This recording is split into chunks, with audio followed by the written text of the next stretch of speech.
Salam əziz ikincilər və valideynlər, sizləri kanalımda xoş gördük. Biz bugün 2-ci sinif Azərbaycan dili 2-ci hissə səhifə 72, 73 və 74-də olan tapşırıqları həll edəcəyik. Gəlin başlayaq. Tapşırıqlara keçməmişdən öncə kanalımıza abunə olmağı və videonu bəyənməyi xahiş edirik. Gəlin başlayaq. Əlifbanın kəşfi. Çox qədimdə insanlar qaya üzərində rəsm çəkməklə öz fikirlərini ifadə edirdilər. Lakin bu şəkillər fikirləri geniş və aydın izah etməyə imkan vermirdi. İnsanlar çalışırdılar ki, dedikləri bütün söz və cümlələri yazıda olduğu kimi əks etdirsinlər. Günlərin bir günü bir tacir başqa bir şəhərdə alış-veriş edirdi. O bir dükan sahibi ilə belə bir razılığa gəldi. Satdığı malın pulunu bir aydan sonra alacaqdı. Amma tacir qorxurdu ki, bu adam onu aldatsın, malını pulunu verməsin. Bütün gecəni fikirləşdi. Axırda ağlına maraqlı bir fikir gəldi. Tacir danışarkən tələffüz etdiyi hər bir səs üçün işarə düşünüb tapdı. O kəşf etdiyi işarələr vasitəsilə razılaşmanın bütün şərtlərini bir dəri üzərində yazdı. Bu yazını dükan sahibinə göstərib işarələrin mənasını ona başa saldı. Onlar razılığa gəldilər. Sonradan bu işarələri hərf adlandırdılar. Zaman keçdikcə başqa adamlar da hərflərdən istifadə etməklə yazı yazmağa başladılar. Beləliklə, hərflər danışıq səslərinin yazıda işarəsi yarandı. Hər xalq öz əlifbasını yaratdı. Onlardan biri də Latın əlifbası idi. İndi bir çox xalqlar Latın əlifbasından istifadə edirlər. Müasir Azərbaycan əlifbası da Latın əlifbası əsasında yaradılmışdır. Çalışma C. Nə üçün insanlar hərflər kəşf etməli oldular? Çünki insanlar öz fikirlərini daha geniş şəkildə izah edə bilmirdilər. Öz fikirlərini daha geniş izah edə bilmək üçün yeni hərflər kəşf etməli oldular. Çalışma C. Aşağıdakı şəkillər sizə hansı hərfləri xatırladır? Gördüyümüz kimi birinci şəkil A hərfini, ikinci şəkil H hərfini, üçüncü şəkil isə X hərfini xatırlatmış olur. Keçək çalışma D-yə. Qədimdə türklərin öz əlifbası olub. Bu əlifba ilə sözlər sağdan sola doğru yazılır və oxunurdu. Cədvəldən istifadə etməklə qədim türk hərfləri ilə yazılmış sözləri oxu. Deməli, burada verilmişdir qədim türk hərfləri, burada isə Latın hərfləri. Deməli, hər bir burada A yazıldığına görə bu A hərfidir, bu R-dır, bu Z hərfidir, bu Q hərfidir, bu K hərfidir, bu U, T, Ş, D, L, M, Ü. Deməli, burada hansı sözlər yazılmışdır? Gəlin tapaq. Birinci bizə verilibdir. Burada türk sözü yazılıb. Keçdik burada birinci verilən sözə.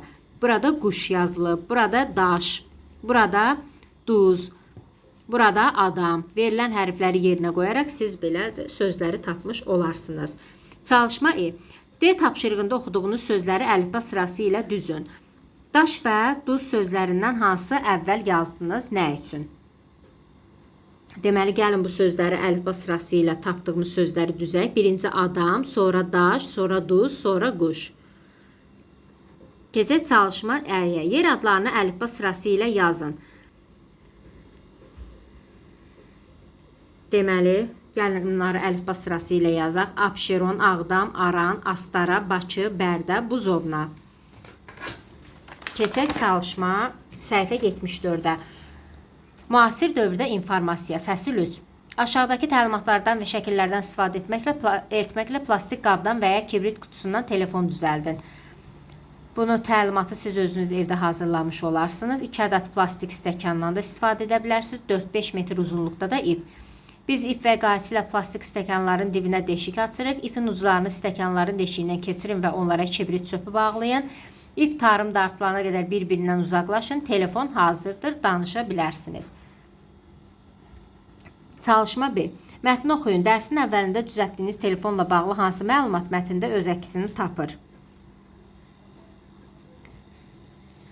Morzenin sirri. Birincisi, Nihat yatırsan deyə ata qapını açdı. Nihat yataqda uzanıb kitab oxuyurdu.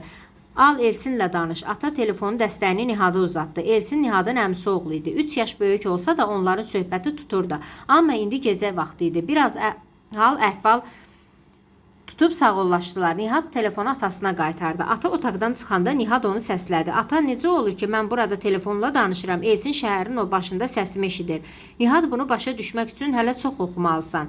Ey, həmişə belə deyirsən. Oxuyuram da, gör neçə kitab oxumuşam. Yaxşı qulaq as. Qədimdə insanlar daha çox işıq vasitəsilə məlumat ötürürdülər. Axı gecə vaxtı işığı lap uzaqdan görmək olur. Məsələn, mayak kimi. Sonra alimlər Kəşf etdilər ki, naqillər vasitəsilə çox uzaqlara səs siqnalı da ötürmək mümkündür. Telefon belə yarandı. Yox, bu hələ telefon deyildi. Bunun adı teleqraf idi. Bu teleqrafda uzun və qısa səs siqnallarından istifadə edirdilər. Məsələn, A, A, A. Bunun nə mənası var axı?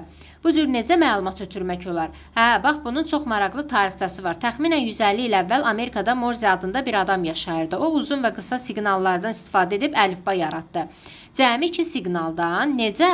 Nihat, artıq gecdir. İkimiz də yorulmuşuq. Sabah davam etdirək.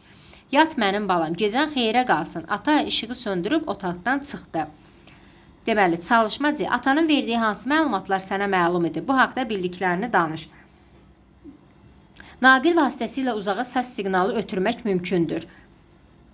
Biz bunu mətndə öyrəndik. Teleqrafda bir səsin uzun və qısa formalarından istifadə edirlər. Bunu da mətndə öyrəndik. Qədimdə daha çox işıq siqnallarından istifadə edirdilər. Bu cümləni isə qədim Oğuz eli mətnində ocaq qalayaraq digərlərinə məlumat ötürürdülər. 4. Morze əlifbası deyilən əlifba var. Bunu indi öyrəndik. 5. Mayak gecə vaxtı uzağa işıq siqnalı ötürmək üçün quraşdırılır. Yəni burada sahilə işıq saçır. Ona görə quraşdırılır. Çalışma C. 2 işarədən istifadə etməklə əlifba yaratmaq olarmı? Aşağıdakı ipucundan istifadə etməklə siz də yeni səs işarələrini düşünün. Bəli, bunu əlifbanı 2 işarədən istifadə etməklə əlifba yaratmaq olar. Bu çalışma C-nin həllidir. Burada isə C. Yəni ə hərfini bu şəkildə məsələn düzəltmək olar.